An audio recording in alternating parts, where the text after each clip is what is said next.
Hey, what's up? My name is Lucas. I'm a productivity consultant who is pretty sick of the state of the productivity industry right now. And here's why. Productivity apps are not designed to make you more productive. This is one of my painful conclusions after reviewing hundreds of these apps over the past years, spending thousands of hours testing them, only a couple dozen of them making the cut to my channel, in which I've made tutorials, guides on using them effectively, and obviously I'm highlighting features there that I think are useful. However, I am also not showing you features that I think are actually detrimental to your productivity. And unfortunately, quite a few of these apps, including some of my top favorites like Todoist, Asana, and TickTick, have these, I shouldn't even call them features, I guess. Anti-features perhaps is a better word for them. Just made up that word here on the spot. But here's the thing. All of these productivity apps, they're a software business. Software is one of two industries that calls its customers users. The other one being drugs. That's right. Software and drugs. Keep that in mind because the problem I've observed is somewhat related to that other industry actually.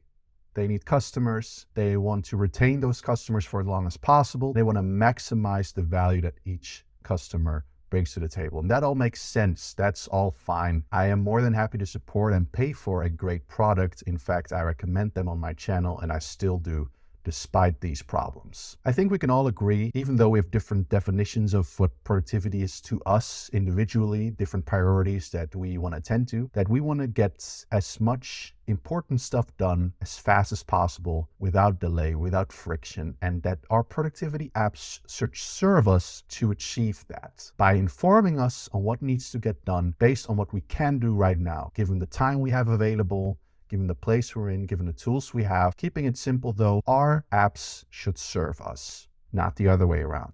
Now the problem with a lot of productivity software, just like with drugs, is that over time, a lot of their customers or users start serving the app more and more. This is something I have seen from my own experience actually. I've seen it in others who start bragging about their completed task this year, when they receive their Todoist year in review. A lot of these apps also have levels, points, a sort of black belt system that they have built and that they have connected to not your actual productivity, but your usage of the app.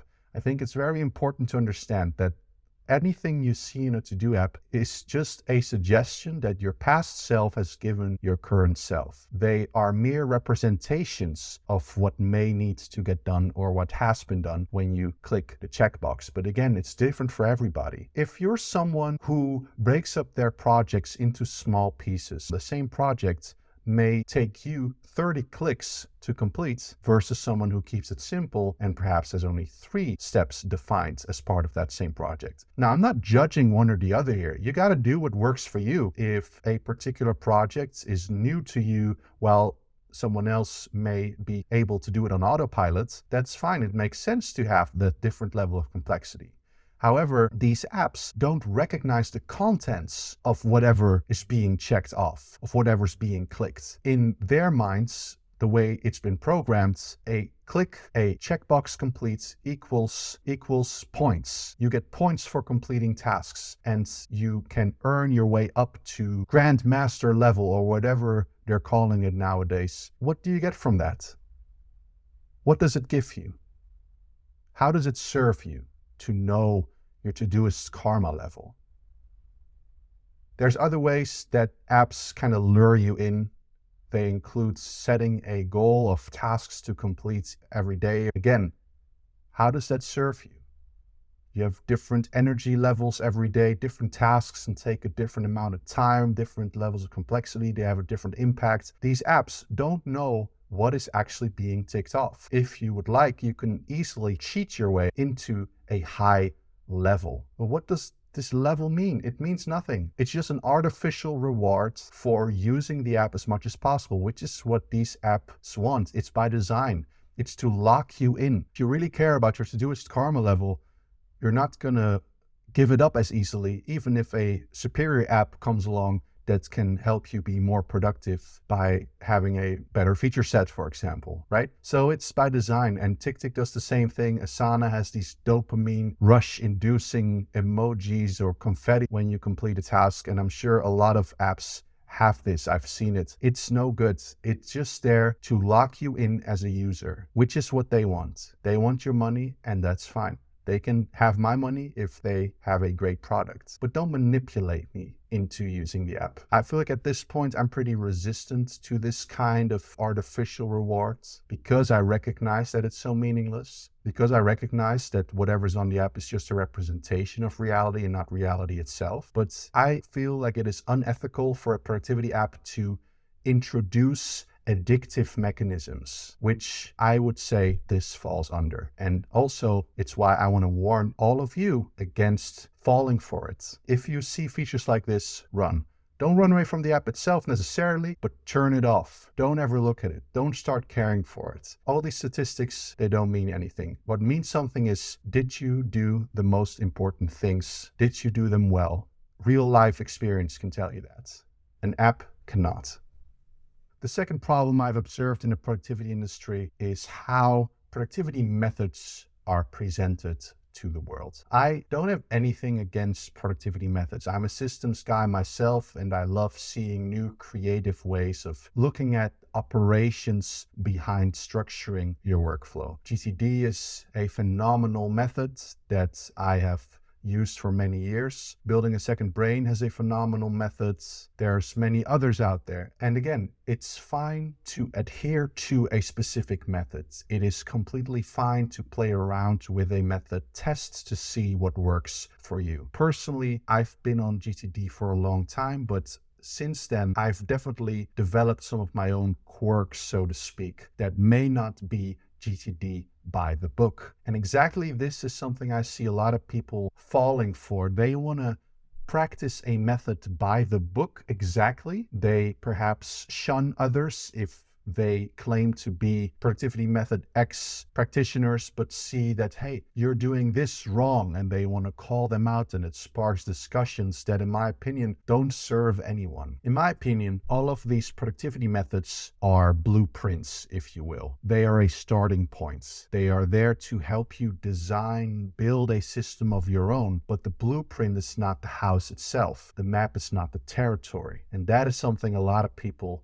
seem to forget. Don't try to, for example, use the GTD contexts that are laid out in the book. Make your own. You don't have to stick to the power methods that is outlined in Building a Second Brain if you feel, as I do actually, that creating a hierarchy where areas come above projects makes more sense. Sure, the acronym doesn't work anymore, but what does it matter? What matters is that the system, that the method works for you. Don't get lost in perfectionism. Don't feel like because a book or an expert tells you that this is the best way, that you have to do it that way too. In fact, and this kind of leads into my third problem I have with the productivity industry, sometimes these productivity gurus are luring you in with their content, in which they're sharing their new ultimate setup, their new revised workflow for 2024, their amazing method that's changed their life and now they get so much done.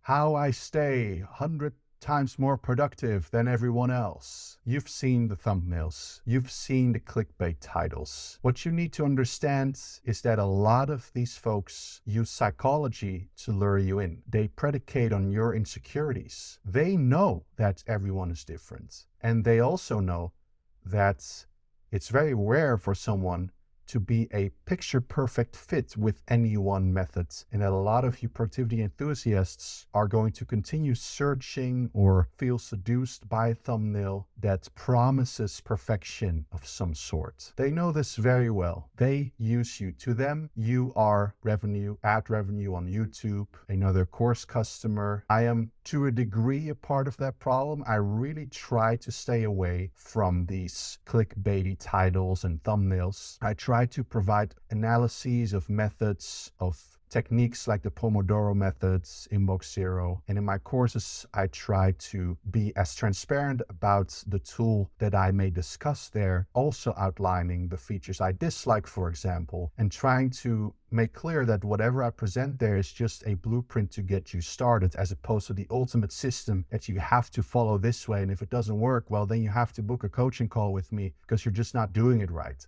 Again, you can book a coaching call. That's all fine. It's a valid way of working with me or any other productivity expert. But in my opinion, if I see someone kind of milking a concept on YouTube endlessly, if I see someone clickbaiting with titles like the examples I already just named, if I see someone being inconsistent in what they have to say within a short time, you can be inconsistent over a long time frame. You can change your opinion, you can change your mind. That's healthy if you learn more information. But if one video is about how awesome Notion is, then 1 week later you're dissing Notion, what's the point? You're just trying to lure in an audience. That's how the game works here on YouTube, but we're about productivity. In fact, just as I want to use my productivity apps as little as possible, I think it's healthy for all of you to watch my videos as little as possible. I'm not here to help you forever. I feel like it's unhealthy if you are consuming my content for years on end, even if it's no longer making an impact. If it is, you're more than welcome to stay. I love all of you. I love the support. I love the engaged comments. It's all more than fine.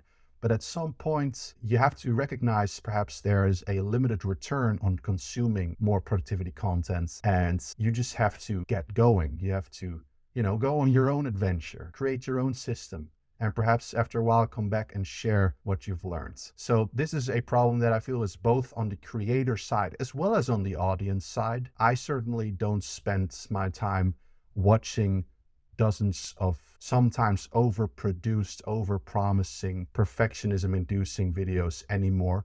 I used to, but it's one of the 3 key problems I've recognized in this industry. And I don't know how to solve it because I am a creator in this industry myself. I make my money in this industry myself. I need customers. I need to help people. I want to help people. I want to help as many people as I can, but I don't want to feel like people have to be helped for this long. I hope that makes sense. I know this is kind of a rant, so it's a different kind of video than what I usually do, but I just had to get it off my chest and share these thoughts, and I'm very curious to hear what your thoughts are on this subject. Feel free to call me out if I'm being hypocritical here. I try not to be, but I'm not perfect. What I will promise you is that whatever productivity related content I will continue to create, whatever courses I may continue to launch, or even software I may be building, it will be there for you to use it as little as possible to get what you need from it, and then be on your way and actually do awesome stuff, get things done, make an impact. That's what this is all about. So thank you if you've made it to the end of this video. If so, share your thoughts. I'm excited to continue the conversation. And yeah, feel free to unsubscribe if my content is not helping you. That's the whole point of productivity, right? If it does help you though, or if you feel like someone else would be helped, feel free to share it with them. Also tell them not to click on any clickbaity videos you may see in the recommended section next to this video. Just keep it simple, stay productive. Thanks for watching. See you in the next one.